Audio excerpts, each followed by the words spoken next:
Hello and welcome to another episode of Diaries of a Game Coder. In today's episode, I'd like to cover my 3.5 years of working independent and also my experience at Radical Entertainment up in San Francisco when they still had an office there. So without further ado, let's get started.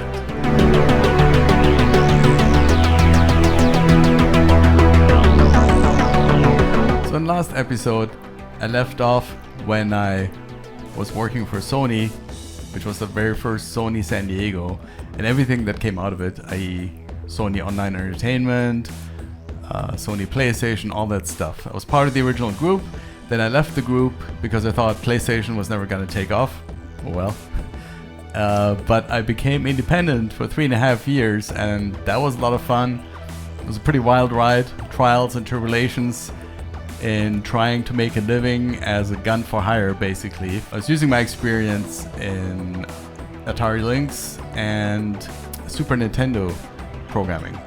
So I would reach out to publishers that I still knew from conventions and meeting people in general. And so I tried to land a contract to see if I could make some money making Super Nintendo games. So my first contract after my Sony tenure, fun anecdote.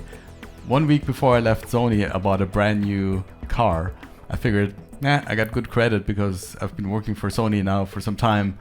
Credit is excellent, so I got to do something with it. So 1 week before I quit Sony, literally, I bought a brand new 1995 Camaro Z28 in black. That was a lot of fun. And the first thing I did after working my ass off to finish that Sony game is just take a couple of weeks and just enjoy the car and cruise around. That was a lot of fun. Took some time off. But then it was time to find a job. So I reached out to some publishers and I landed a contract with Sega USA. I think they did Wizard of Oz for the Super Nintendo, if I'm not mistaken.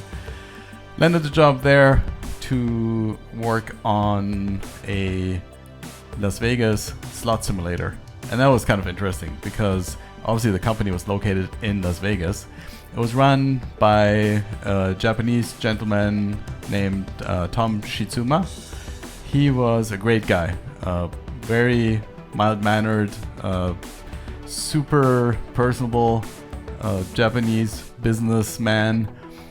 Had a great time. I came out there. I went to Vegas about every 3.5 weeks or so, maybe 3 to 4 weeks or so, to meet with them and discuss further progress, etc. So they gave me all the reels of real slot machines, and I took those, and they had an artist that would take the real images and send them to me in some form that I could use to put them into the slot machines for this Super Nintendo Vegas slots, if I remember right. That was made for a lot of fun trips to Las Vegas to meet with those guys. The head guy, Tom, he had a love for karaoke, so there were many nights in karaoke bars, like after our business meetings, where at some point he got me so drunk I ended up singing Japanese karaoke. I had no clue what I was singing. I was just kind of going along with what appeared to sound correct. Everyone seemed to love it. It was fine. It was fun. So that was a lot of good times. But then, and another time we were at the MGM Grand in the back parking lot. It was a little scary moment. So I was walking along with the artist I was working with that was located with the company in Las Vegas while I was doing my programming work in San Diego area. So we walk along the MGM parking lot, and all of a sudden this guy jumps out with a knife right in front of us and goes, "You want a slice?" And we both kind of look at each other. It's like, totally startled, kind of froze and kind of tried to evaluate the situation. And then just out of the corner of my eye, I noticed there was a security guard that was about to walk over. And I just kind of tried to make eye contact with that security guard guy. And then the guy with the knife looks over at the security guard and puts the knife away and starts taking off. That was a bit of a scary moment in Las Vegas, but it's fine. I'm still here to talk about it. Guy didn't get anything. He got scared away by the security guard. So this would have been in like 1995-ish or so. And back then, there was internet was very scarce. There was not much of an internet still had to use dial-up modems and that kind of thing. It was during those days. So it wasn't like email was a big thing. We hardly figured out how to send files across back and forth between them and what I was working on. It was kind of hard to communicate other than picking up the phone and hoping somebody would pick up on the other end. Voicemail, mileage may vary. All old school stuff. But there came a time where the communication was less and less, and I kept telling them, it's like, hey, I need more art to work on the game, and they stopped answering phone calls at some point. And I think the way it resolved, if I remember correctly, the artist ended up leaving or whatever, but at the end of the day, the artist kind of owned the project on their end while I owned the programming side on my end. But he just kind of disappeared and the whole project just kind of went away. I was like, okay, well, now what? So then I get a call from one of the owners of Park Place Productions, and they're like, hey, we really liked you working for us, and we have this project that we'd like to do and hire you as a contract programmer. And it was Lobo, the DC comic book character Lobo for Super Nintendo. That was a lot of fun. I was like, yeah, why not? I mean, I had no beef with Park Place Productions. I was just kind of a pawn in the big scheme of starting Sony San Diego. So I'm like, yeah, that's fine. I'll work on it. Make sure I get my payments on time, and we'll just do this. Besides, Lobo was a super cool character, I thought, to work on. So signed that contract, started working on it. It was a Lobo fighting game that was very interesting. So it was Riddle Dogs was one of the characters. Lobo, obviously. Kris Kringle was one of the characters. And the inspiration kind of came from Killer Instinct, because it was such a good-looking Super Nintendo game where they pre-rendered all the graphics and then took the graphics and digitized them down to Super Nintendo color and screen resolution, obviously, but it still looked fantastic. So they took that as an inspiration to make something that has the same high-quality look as a Lobo game. And then Kris Kringle was one of the characters you could use, but there was not much of a design or forethought on all the different things that would go into fighting games. So when Lobo punched, he would punch clear above Kris Kringle's head, because Kris Kringle was too short. That was something they didn't account for. And so we had to Frankenstein some of the animations and like make him punch lower so that he could actually hit Kris Kringle, stuff like that. But we had a lot of funny things in there. So back in the time, I had adopted this term. I can't remember who I got it from, but cool beans was something that was kind of common when I talked to people. It's like, oh wow, cool beans. And it was so common that my artist friend that worked in this from Ocean of America, because Ocean of America was the publisher, Park Place was the developer. I was the poor soul that actually worked on the code with another friend of mine that worked on the Genesis version. But yeah, it was used so much that my artist friend used cool beans as the maximum combo. So it was kind of like the old Batman movies where you had like Zack, Pow, Kerplunk, those kind of things coming up. And we adopted that for when you did combos. Depending on how many combos you connected, it would come up with different things. Like specifically Kerplunk, I think, was one of the things. But the top, I think it was a 10 hit combo or something, it would come up with cool beans. And that was because of yours truly always saying cool beans. That was a lot of fun. Then it became kind of awkward. So I get this phone call from Ocean of America. And they're like, so how much money did you get from Park Place yet? I'm like, maybe about half or so. And they're like, well, if you haven't gotten all of it yet, chances are you may not see another dime. I'm like, what? What just happened? They're like, well, we paid them everything we owe them for the whole project. So if they haven't paid you everything you're being owed for the whole project yet, then you probably won't get it because they'll probably spend it on something else. So you have a choice. You can either work for them and hope you get the money, or you can work directly for us and we'll finish the project and just cut Park Place out. I'm like, okay, do I have a choice here? So, well, I guess I didn't have a choice. So I flew up to to the Bay Area to finish the project. I was still living in San Diego at the time. Then I get this phone call. So I was living with a friend of mine, my good friend Brett, that was kind enough to let me stay with him for a few months while I was trying to wrap up this project. So I went to their office. They also had a development office, Ocean of America. They did like Waterworld for the Virtual Boy on Saturn, all kinds of weird games. But I worked for them directly, went to the office, and there were some fun times there. So I made friends with my good friend Mark, who also worked on, I think it was the Kamikaze Squirrel, I forget the name, something the Kamikaze Squirrel. There's some fun stories about that as well. But as far as Lobo is concerned, we had some really good times. So one time I remember we were driving through a drive-through and so I was driving, my friend Mark was sitting next to me, and I wasn't hungry at the time, but I gladly took him through the drive-through. So we get to the drive-up window, and it's like, yeah, I'd like to order, this food and this drink and blah blah blah. And so we get to the pickup window, and the lady gives me the drink, and I take off. And Mark looks at me and he goes, "What about the food?" And I'm like, "What food?" "Oh, that food. Oh, whoops." And I was trying to back up. There was already another car behind me. So we had to go through the drive-through thing again. I'm like, "It's okay, we'll just go through the drive-through again." And they're on the payment window, or the order window rather. We just wave at the ladies like, "Hi, here we are again, just picking up our food." And so by that time, somebody inside noticed that we had this dilemma. So they came out and brought us the food, but in the meantime, somebody else was already behind us. So now we had to go through the pickup window again and trying to, what we meant to pick up the food. But in the meantime, somebody already ran it out to us. So again, a wave at the pickup window and off we go. There was a lot of those anecdotes. It was kind of funny. Oh yeah, one other funny one was I just had something done, and it was kind of difficult on the Lobo game, and I was really proud. Was trying to show it to the producer at the time.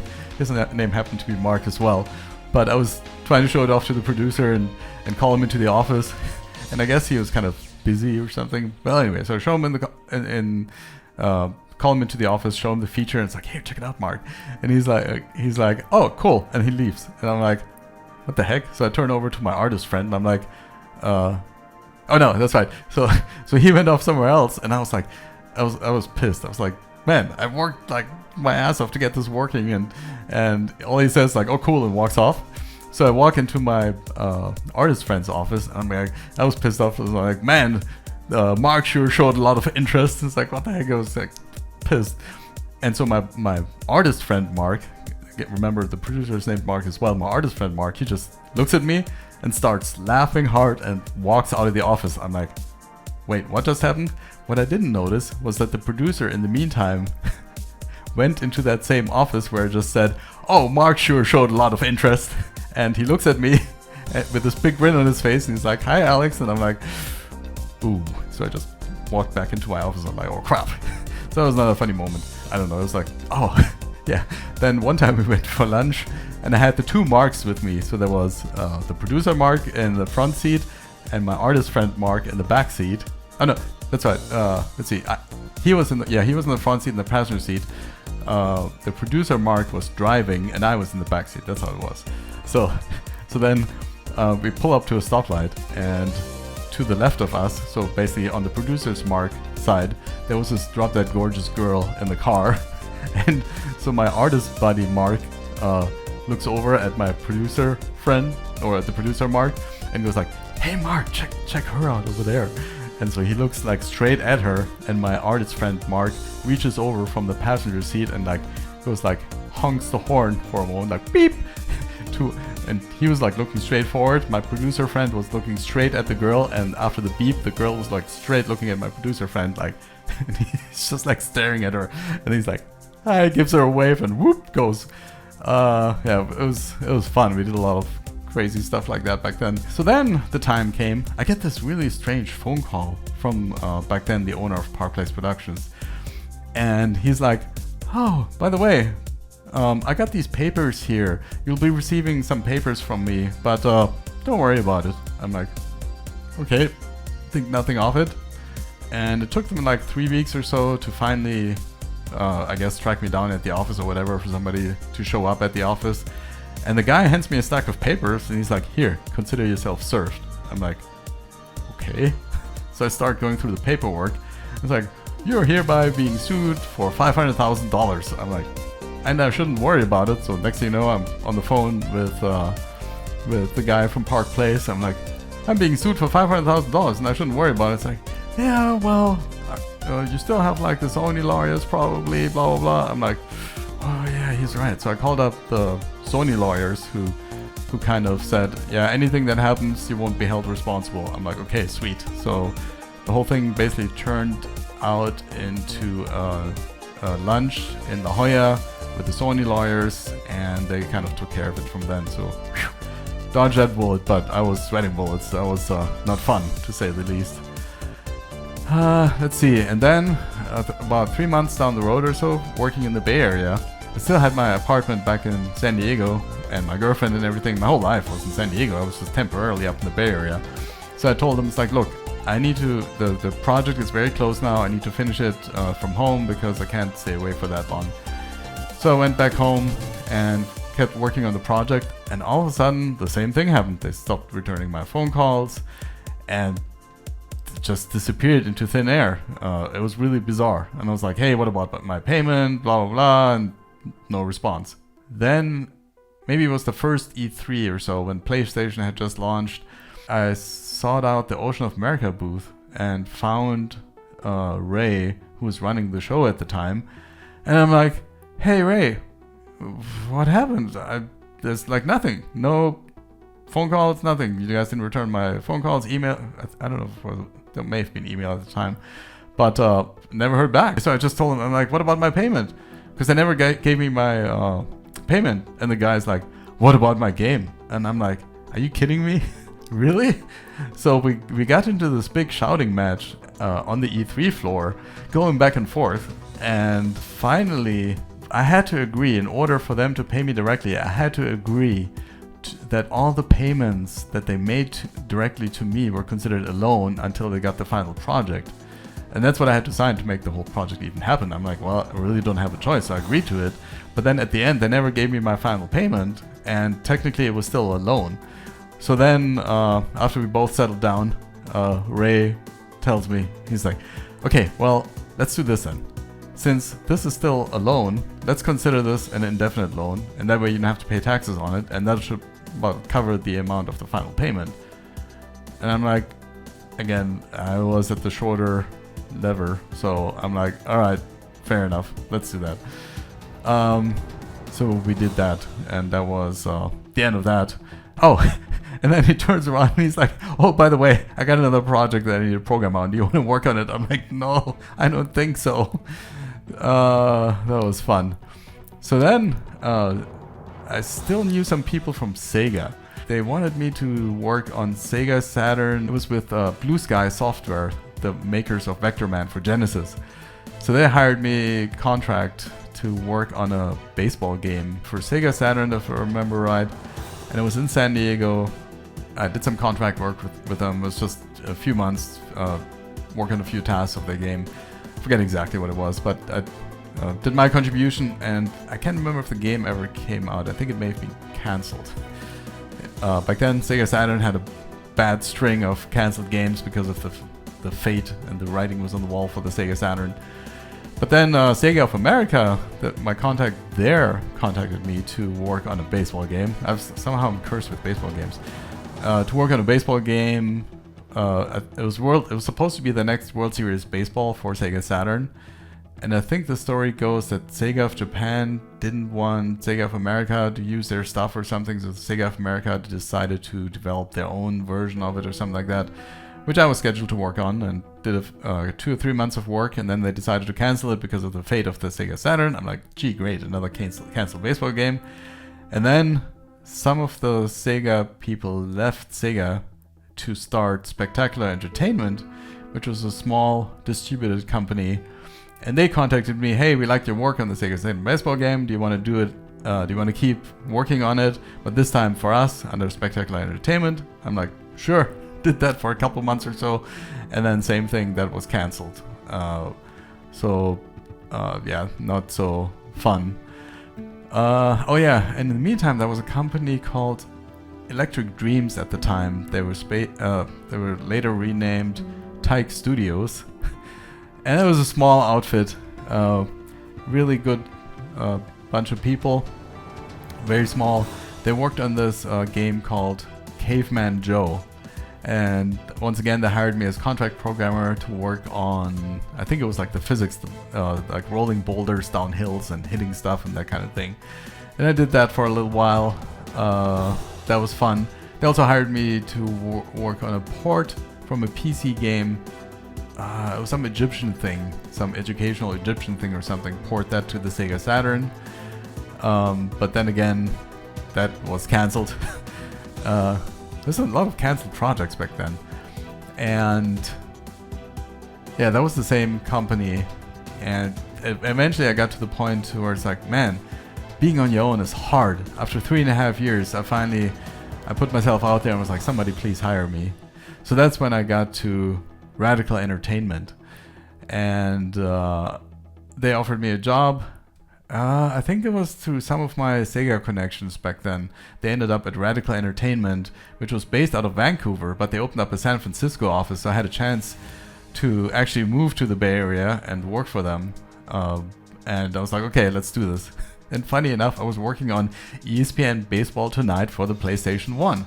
They hired me as lead programmer, and the way the project was developed was kind of interesting. We had 3 different prototypes, so to speak. One was for the front end, so there was like an executable that ran the front end, which looked exactly like the ESPN Baseball Tonight with the graphics and the overlays and everything. That was worked on one part of the team. Then another team worked on the batting simulation, and then another team worked kind of on the game logic. So, and then my job was to combine the 3 prototypes into one cohesive game. And did that for about a year, and that was a lot of fun. But then it was kind of silly because the office was the China Basin Landing Building, which is this huge building right by the water, and it could not have been cheap. I'm like, and they wanted to attract investors. I'm like, well, if you want to attract investors, maybe don't go super plush, because then they're gonna be like, well, where are they getting the money from? Anyway, long story short, sure enough, after 1 year they ran out of money. And I was presented with, well, you can work for us for free. I'm like, no, been there, done that. Thank you very much. I don't think I will do that. But the game was beautiful, and it was kind of funny because coming from Sony, the first PlayStation 1 development kits were super expensive. I think it was like $7,000 a pop or something. So one of the guys at Radical, he was super smart, and he developed a small debug hardware to add on to solder into the PlayStation, so kind of like a mod card, if you will. Hooked up a printed port to it, some debug RAM, and then wrote our own debugger and file system and everything. The whole X files per directory was removed, so you can have as many files as you wanted in the directory, and all that kind of stuff. And so we completely circumvented all of the Sony PlayStation dev kit stuff. I think the whole company owned maybe like 2 or 3 PlayStation dev kits, but yet everyone had one of those homemade dev kits at their desk. And we were making games like Jackie Chan came out of that, the Jackie Chan game. Grid something game came out of that, which was kind of like a brawler. King of the Hill type gameplay came out of that. So we had all these dev kits, and Sony must have been wondering, how do they release all these games and they only have 2 or 3 dev kits? So that was super fun to work on that kind of stuff. But yeah, again, so they ran out of money, and I was like, man, I can't work for free. Sorry, guys, but I've done that before. It does not go well. So I I put myself out there again, and I remember interviewing with Factor 5. I think I failed that one miserably, that interview. But then I interviewed with Angel Studios, and that was a lot of fun. And eventually I landed the job with Angel Studios, which meant I could go back to San Diego, and I was hired to work on the port of Resident Evil 2 from PlayStation to Nintendo 64. But that's a story for another Diaries of a Game Coder, which will be next. So that concludes today's episode. Happy New Year. I hope you had a good time, and adios.